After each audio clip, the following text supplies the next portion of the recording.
Hello everyone. Last time हमने probability theory series start की थी जिसमें हम सम कॉन्टिन्यूस डिस्ट्रीब्यूशन चैप्टर डिस्कस कर रहे थे।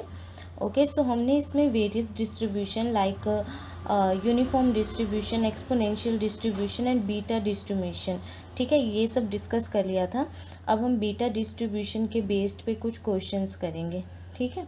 सो आपको जो प्रोबेबिलिटी थ्योरी जो है इसकी वेरियस सीरीज़ जो हमने डिस्कस की है, इसके वेरियस चैप्टर की एक डिफरेंट प्लेलिस्ट मिल जाएगी, ठीक है, जिससे आपको वीडियो ढूंढने में कोई प्रॉब्लम नहीं होगी।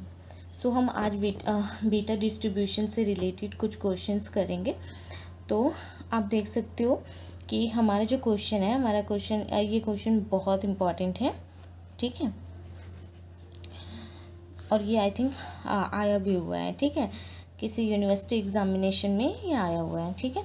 सो हमारा क्वेश्चन क्या है, find the constant C so that F of X is equal to this, ठीक है, इज़ अ पीडीएफ, यानी कि ये जो एफ ऑफ एक्स है ये किसी का पीडीएफ है।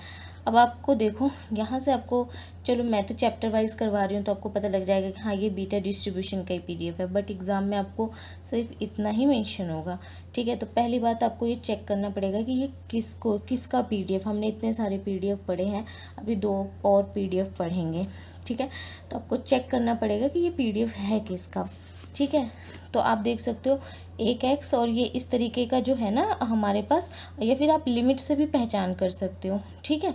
तो जो हमने अभी तक जो पढ़ी थी, जो यूनिफॉर्म डिस्ट्रीब्यूशन थी, उसकी लिमिट ये होती थी, ठीक है, ये होती थी हमारी यूनिफॉर्म डिस्ट्रीब्यूशन की लिमिट ये थी, एक्सपोनेंशियल डिस्ट्रीब्यूशन की हमारी ये थी, और जो बीटा डिस्ट्रीब्यूशन था उसका हमारा 0 x और ग्रेटर देन 1, मतलब यहाँ पे कुछ कांस्टेंट ही होते थे, ठीक है। तो थोड़ी बहुत वेरिएशन मिल सकती है, बट आप देख रहे हो इससे तो कहीं ये इससे लाई नहीं कर रहा, इससे मैच नहीं कर रहा, इससे बिल्कुल भी मैच नहीं कर रहा, किससे मैच कर रहा है, इससे मैच कर रहा है, ठीक है। तो ऑब्वियस है ये बीटा डिस्ट्रीब्यूशन की लिमिट है, ठीक है। तो यहाँ से आप जज कर लोगे, आप यहाँ से भी चेक कर सकते हो और यहाँ से भी आप चेक कर सकते हो, ठीक है। तो हम क्या कर लेते हैं, पहले अपना एफ ऑफ एक्स लिख लेते हैं बीटा डिस्ट्रीब्यूशन के लिए, ठीक है। तो जब हम अपना एफ ऑफ एक्स लिखते हैं बीटा डिस्ट्रीब्यूशन के लिए, तो वो बीटा डिस्ट्रीब्यूशन के लिए जो एफ ऑफ एक्स होता था, सॉरी यहाँ पे इंटीग्रेशन नहीं होता था, ठीक है, तो हमारे पास वो होता था बीटा ए टू बी होता था, ठीक है, and x a minus 1 and 1 minus x, और ये होता b माइनस 1 होता था फॉर द लिमिट दिस, ठीक है। ये ना हमें हेल्प करेगा क्वेश्चन सॉल्व करने के लिए, ठीक है। तो हमने यहाँ तक देख लिया, ठीक है। अब हम देखो कि हाँ, कि आप देख रहे हो कहीं से एक हमारे पास एक x मिल गया है, ठीक है, और ये 1 माइनस एक्स मतलब समवट कि इसी से कुछ ना कुछ सिमिलर है, ठीक है। तो हमारा इससे मैच कर रहा है, तो हम ये कर लेंगे, ठीक है। हमें ये थोड़ा बहुत गैस हो गया कि हाँ चलो ये बीटा डिस्ट्रीब्यूशन है, ओके। अब ये कंप्लीट बीटा डिस्ट्रीब्यूशन नहीं है, ठीक है, हमें ना इस सी की वैल्यू निकालनी है, ठीक है। तो ये कंप्लीट इस फॉर्म में है, देखो इस फॉर्म में बिल्कुल है, ये बिल्कुल भी इस फॉर्म में नहीं है ना। हमें यहाँ पे क्या चाहिए, अगर हमें बिल्कुल इस फॉर्म में होता तो हम क्या कर लेते, ये सी जो है हमारे पास इस वाली टर्म के बराबर होता, हम इन दोनों को इक्वेट करवा लेते और वहाँ से सी की वैल्यू निकाल लेते, है ना। बट ये इसके बराबर नहीं है, देखो यहाँ x है तो चलो ठीक है, यहाँ पे x है, बट यहाँ पे कोई पावर नहीं है, और यहाँ पे देखो यहाँ पे 1 माइनस एक्स होना चाहिए, लेकिन यहाँ पे 3 है। तो हम क्या कर सकते हैं, इसको इस फॉर्म में बना सकते हैं, ठीक है। चलो पावर यहाँ पे नहीं है कोई बात नहीं, लेकिन ये इस फॉर्म में नहीं है ना, यहाँ पे 1 होना चाहिए, है ना। इसे ये दिक्कत है, यहाँ पे 1 होनी चाहिए, तो हम इसको इस फॉर्म में बनाएंगे, ठीक है। तो हम बनाते हैं, ठीक है। मैं ना एक बार यहीं पे लिख देती हूँ क्लियर सा, ताकि कोई कंफ्यूजन ना हो। A two B X A minus 1 and 1 minus X is equal to B minus 1, okay. So हमारी ये बीटा डिस्ट्रीब्यूशन के लिए स्टेटमेंट है।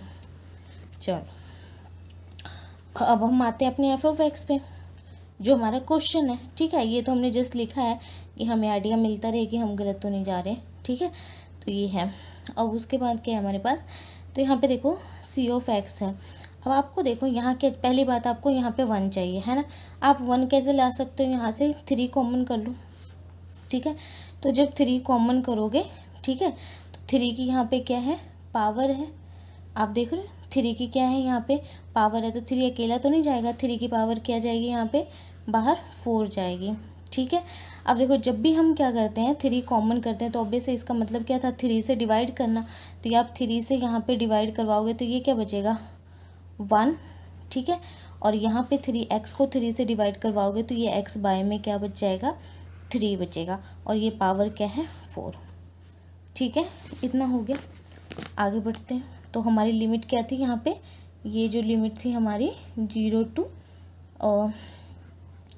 x और 3 यही है, और ये 0 एल्सवेयर, ठीक है, किसी और कंडीशन भी है। अब हम अपना हम बस f(x) चेंज कर रहे हैं, ठीक है, उसके जैसा इसके जैसा हम बनाना सीख रहे हैं। अब देखो, अब दिक्कत ये आ रही है कि देखो जो चीज़ ना यहाँ पे है ना, जो चीज़ x यहाँ पे है तो यहाँ पे भी x है, ठीक है। मैं ऐसा कर दूँ कि इस 3/4 को मैं यहाँ लिख देती हूँ ताकि दिक्कत ना हो, ठीक है। अब मैच करो कि यहाँ पे x है, यहाँ पे भी x है, 1 है 1 है, लेकिन आप देखो ये जो चीज़ यहाँ है ना वही सेम चीज़ यहाँ भी है, लेकिन यहाँ पे x है, लेकिन यहाँ पे x बाई में क्या है 3 है, तो अगेन इससे मैच नहीं कर रहा। तो हमें क्या करना पड़ेगा, यहाँ पे नीचे क्या चाहिए 3 चाहिए है ना, इसके जैसा बनाने के लिए, क्योंकि जो चीज़ यहाँ होनी चाहिए ना वही वहाँ पे भी होना चाहिए। तो चलो ठीक है, करते हैं। तो हमने क्या कर रहा है, यहाँ पे c है, ये x था, 3 से हमने क्या कर दिया, डिवाइड किया। जब आप 3 से डिवाइड करवाओगे तो आप 3 से क्या करवाओगे, मल्टीप्लाई भी करवा दोगे, ठीक है। फिर बाकी ये चीज़ जो हमारी वो एज इट इज़ रहेगी, ठीक है। अब देखो यहाँ से मैच करो कि जब आपने यहाँ पे लिमिट, ये जब x था यहाँ पे भी x था, तभी हमारे जो बीटा डिस्ट्रीब्यूशन की लिमिट थी यहाँ पे x होता था, है ना। तभी हमने यहाँ पे x लेते थे, क्योंकि यहाँ पे x था, जो चीज़ यहाँ x था, यहाँ x था, इसीलिए यहाँ x था। लेकिन अब हमारा ये x जो है वो किस में कन्वर्ट हो गया, x/3 में। तो क्या ये लिमिट भी कन्वर्ट होगी, तो लिमिट क्या होगी, ये क्या बन जाएगी x/3, ये 3 इधर आ जाएगा, तो यहाँ पे क्या बन जाएगा 1 ये बन जाएगा, ठीक है। ये समझ आ रहा है ना कि ये जो होता था हमारे पास वो कौन सी लिमिट के लिए होता था, 0 x और 1 के लिए।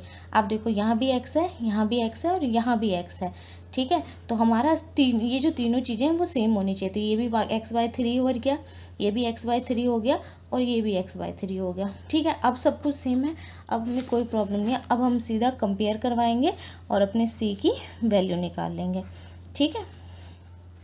तो x/3 और हमने क्या ले लिया यहाँ पे, सॉरी ये 0 है ना, तो 0 के लिए एल्सवेयर होता है। चलो अब हम आगे बढ़ते हैं, ठीक है। तो ये 3 की पावर क्या हो जाएगी, 5 हो जाएगी, ठीक है। अब क्वेश्चन थोड़ा हमारा ना लेंदी हो ही जा रहा है, ठीक है। तो हम क्या कर सकते हैं, हम पुट कर लेते हैं जो हमारा ये x/3 है इसको y, ठीक है। तो ये 3 ये बन जाएगा यहाँ पे y, 1 माइनस में y, ये इसकी पावर 4, ठीक है, ये आ गया। अब यहाँ पे 0, ये x/3 को अपने क्या फिल किया y, और ये 1, ठीक है। इतना आ जाए, अरे मैं पेंसिल से ही कर रही हूँ, ठीक है, मैं पेंसिल से ओके। सो तो हमारे पास ये आ गया, और 0 आ गया एल्सवेयर,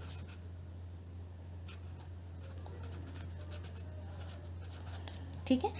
तो हमारे पास इस कंडीशन के लिए 0 आ गया, एंड हमारे पास ये अलग हो गया, ठीक है।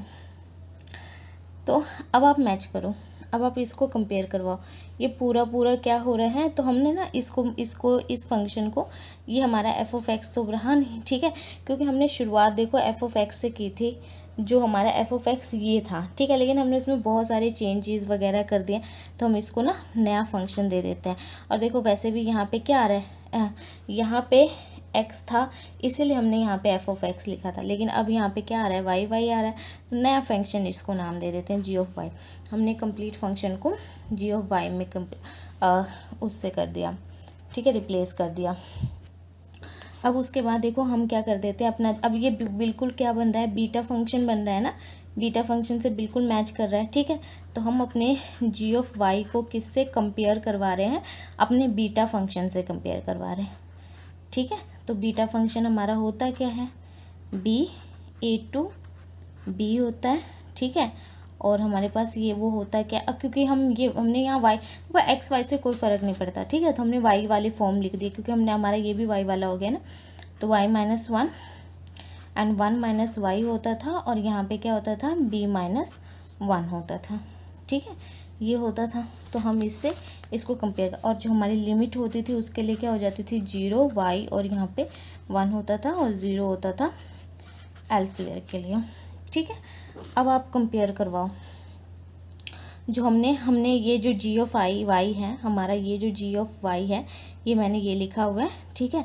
इससे आप कंपेयर करवाओ, मतलब ये वाली स्टेटमेंट यही है, ठीक है। तो कंपेयर करवाओ तो आपका ए माइनस वन किसके बराबर आ रहा है, वाई, यहाँ पे देखो वाई की पावर, और इसको इक्वेट करवाओगे, ठीक है। तो चलो मैं यहाँ पे ना जी ऑफ वाई की वैल्यू ही लिख देती हूँ ताकि ना आपको दिक्कत ना हो। तो ये हो जाएगा जी ऑफ वाई की वैल्यू लिखी, ये सारा जी ऑफ वाई ही है, ठीक है। तो यहाँ पे सी वाई 1 माइनस वाई और इसकी पावर 4, ये जो है फर्दर इसके बराबर है, ठीक है। अब यहाँ पे देखो हमें क्या मिल रही है, तीन चीज़। एक तो मैं y की पावर y है ना यहाँ पे, तो y की पावर सेम इक्वेट करवा लेंगे। तो यहाँ पे y की पावर क्या है 1, और यहाँ पे y की पावर क्या है -1। तो यहाँ से आप क्या कर सकते हो, a की वैल्यू निकाल सकते हो। a की वैल्यू क्या हो जाएगी +2, ठीक है। यहाँ पे देखो 1 माइनस वाई की पावर क्या है, 1 माइनस वाई की पावर क्या है 4, और 1 माइनस वाई की पावर इधर क्या है b-1, इक्वेट करवाई। यहाँ से आप b की वैल्यू निकाल लो, b की वैल्यू क्या आ जाएगी 5, ठीक है। ये इक्वेट हो गया। अब और क्या इक्वेट हो रहा है, देखो ये वाली टर्म इसके बराबर है, ये पूरे इसके बराबर है ना। यहाँ पे ये y वाली टर्म है, देखो यहाँ पे ये y वाली है और ये y वाली है ना। और ये 1 माइनस वाई वाली टर्म है, तो ये 1 माइनस वाई वाली टर्म है। आप देख रहे हो ना, ये पूरा ये कांस्टेंट बचा हुआ है, ठीक है। तो ये कांस्टेंट ऑब्वियस है इसके बराबर होगा, ठीक है। तो हमारा जो है 1 में ये जो beta A B equal to किसके बराबर है, इसके बराबर है, ठीक है। अब जो है फर्दर मैं क्या कर सकती हूँ, ए बी की वैल्यू, ठीक है, मैंने इसको ऐसे लिख देती हूँ, यहाँ पे लिखती हूँ, ठीक है। ये यहाँ रहने दे, ठीक है। तो जो बीटा ए हमारा कितना आया है इस बारी में 2, और बी कितना आया है 5, ठीक है। मैंने आपको ये सॉल्व करना बताया था कि हम इसको सॉल्व कैसे करते हैं। तो हम इसको कैसे सॉल्व करते हैं, ये 1 ही रहेगा, ये गामा 2 बन जाएगा और गामा 5 बन जाएगा, और यहाँ गामा और इनका क्या आ जाएगा सम, 2 5 क्या हो जाता है 7, ठीक है। तो हमारे पास यहाँ पे क्या आ जाएगा, इधर लिखती हूँ। तो हमारे पास आ गया है 3 की पावर 5, और ये सी 1 में बी 2 5 जो भी था यार, ठीक है। तो वो हम ये गामा 7, ठीक है, एंड गामा 2 गामा, और यहाँ पे क्या आ गया 5, ठीक है। देखो हमें सी की वैल्यू निकालनी है, ये बात ध्यान में रखना, ठीक है। तो अब हम क्या करते थे, मैंने बताया था आपको इसको कैसे सॉल्व करते हैं, गामा 7 जो होगा वो कैसे सॉल्व करेंगे, इससे एक पावर कम लेनी है हमें, ठीक है। यानी 6 का फैक्टोरियल, इतने पे खुलेगा ये, ठीक है। तो इसको हम क्या लिख सकते हैं 6 का फैक्टोरियल, इसको गामा 2 को 1 का फैक्टोरियल, और 5 को क्या लिख सकते हैं हम 4 का फैक्टोरियल, ठीक है।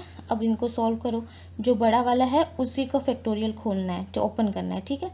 तो 6 का फैक्टोरियल खोलोगे, 6 5 इंटू 4 फैक्टोरियल, ओके। 4 फैक्टोरियल, 1 का तो कुछ होता ही नहीं है, तो ये कैंसिल हो गया।